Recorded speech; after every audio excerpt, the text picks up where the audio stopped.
Hello guys! Nandito na naman tayo sa mulberry. Sa ating mulberry farm.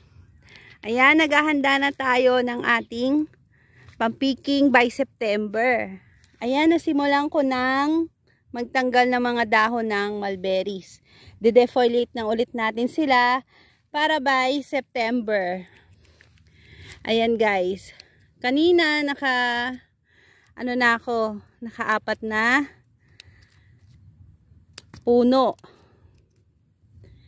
Yan, ngayon, ito bumalik tayo ng hapon. Yan, ito pang-lima na tong aking dinedefoliate.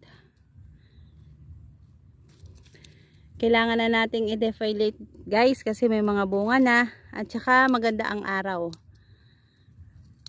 Lalo na pagka sobrang init. Gusto ng mga mulberry yan. Mas maganda yung bunga nila pag mainit na panahon. Guys, tatanggalin lang natin yung may mismong bunga. Mga ilan-ilang dahon lang. Para mapunta sa kanila yung nutrients ng sa prutas. Nutrients ng puno. Kaya malaki rin yung ating mga mulberry na Illinois. Siyempre, inaabonohan din natin ito. Pagkatapos na pruning, pagka nagkaroon na ng dahon, tapos may bunga, ito na yung gagawin natin guys. Ang pangatlong step, ang pagde-defoliate. Isang way din to guys para hindi maanuhan ng insekto ang ating mga prutas. Kaya dinedefoliate natin.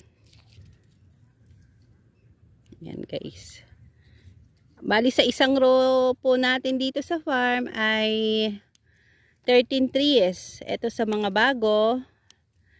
Mga nasa 13 trees po itong rows. Ang ating mga mulberries. Yan. Yan lamang guys ang update natin sa ating mulberry farm. See you soon guys sa ating pagbubukas para sa September.